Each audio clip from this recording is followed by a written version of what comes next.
Sonora FM.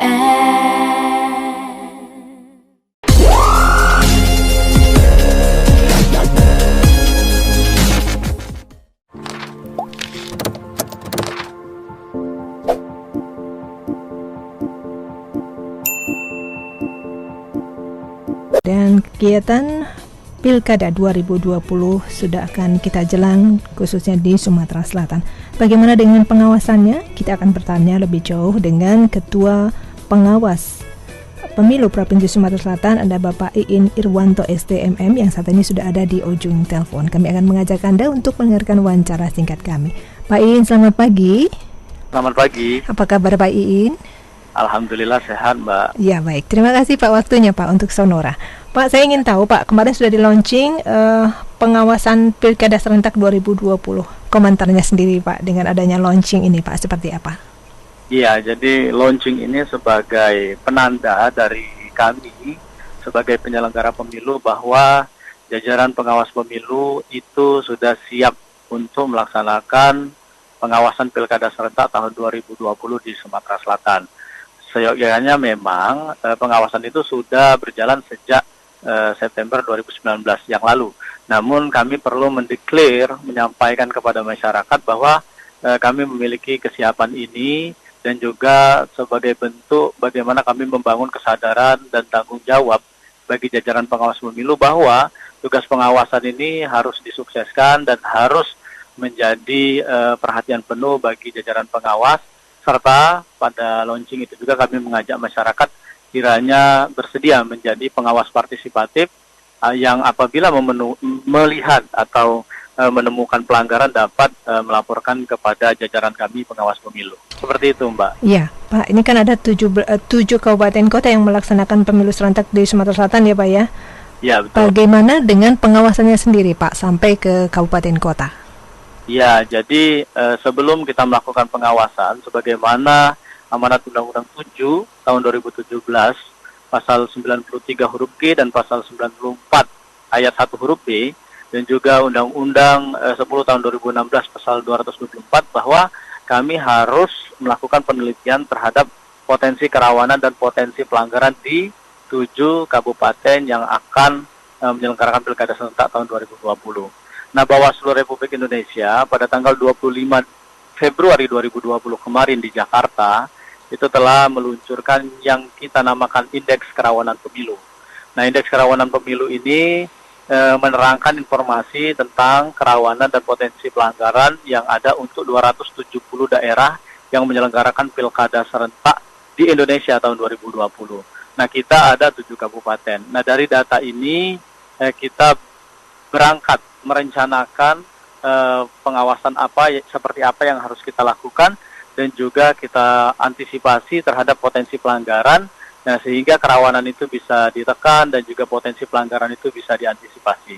Nah, untuk 7 kabupaten ini kita sudah saat ini sedang menyeleksi Panwaslu Kelurahan Desa. Nah, ini pada tanggal 12 Maret akan diumumkan siapa-siapa yang memenuhi persyaratan dari rekrutmen Panwaslu Kelurahan Desa.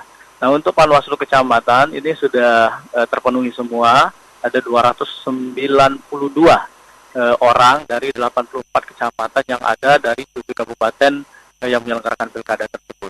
Nah, jajaran inilah yang akan melakukan pengawasan di tingkatan bawah, dan tentu disupervisi kami di Bawaslu Provinsi dan juga dikoordinir oleh Bawaslu Kabupaten. Nah, untuk saat ini pengawasan dilakukan secara bertahap sesuai dengan jadwal tahapan yang sudah dikeluarkan oleh KPU melalui PKPU-nya. Nah, pengawasan saat ini yaitu dalam proses pengawasan verifikasi administrasi terhadap calon perseorangan. Nah, ini sedang dilakukan di tingkatan Bawaslu Kabupaten Kota. Nah, pengawasan yang kami lakukan secara umum kami melakukan pengawasan secara langsung. Jadi setiap tahapan ada prosedurnya. Nah, dari situ kita memperhatikan dan mengawasi serta mencermati apakah prosedur dari tata kelola atau administrasi yang dilakukan oleh KPU sudah tepat sebagaimana dengan aturan. Nah, di sini kami menyiapkan formulir A bagi jajaran pengawas pemilu terhadap proses administrasi yang dilakukan atau dikerjakan oleh KPU. Nah, pengawasan pemilu ya tentu harus mendampingi secara langsung setiap tahapan yang sedang dilakukan KPU. Nah, dalam kondisi tertentu kita juga melakukan pengawasan sampling. Misalnya untuk memverifikasi faktual calon perseorangan nanti itu kita akan melakukan 20% sampling ya terhadap 100% total dari dukungan yang diberikan oleh masyarakat terhadap calon perseorangan.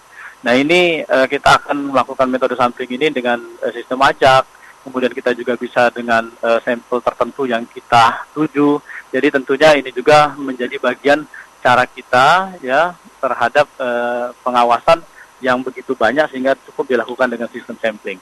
Kemudian kita juga dalam hal pengawasan, kita ini menerima informasi awal dari masyarakat. Nah, begitu masyarakat memberikan informasi tentang dugaan pelanggaran, maka kita akan memasukkannya ke dalam kategori informasi awal. Nah, dari informasi awal itu kami biasanya menurunkan tim, kemudian kami menelusuri bersama tim tersebut atau melakukan investigasi sehingga apakah informasi awal tersebut bisa dijadikan temuan sebagai dugaan pelanggaran. Nah, jadi kira-kira dari 3 kategori itulah kami bekerja. Namun sebelumnya, sebelum pengawasan itu dilakukan, kami harus melaksanakan tugas pencegahan.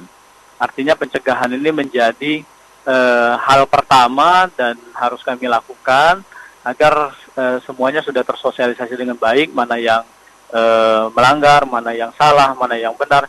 Ini harus diketahui oleh peserta pemilu, oleh penyelenggara pemilu dan juga bagi masyarakat. Nah, pencegahan ini kami lakukan seoptimal mungkin dan mengajak juga masyarakat sehingga karena begitu besar tugas dan tanggung jawab dan mungkin tidak akan bisa kami lakukan, maka sosialisasi ini juga kami harapkan kepada masyarakat ataupun organisasi yang berkepentingan untuk melakukan pencegahan. Jadi Sonora FM.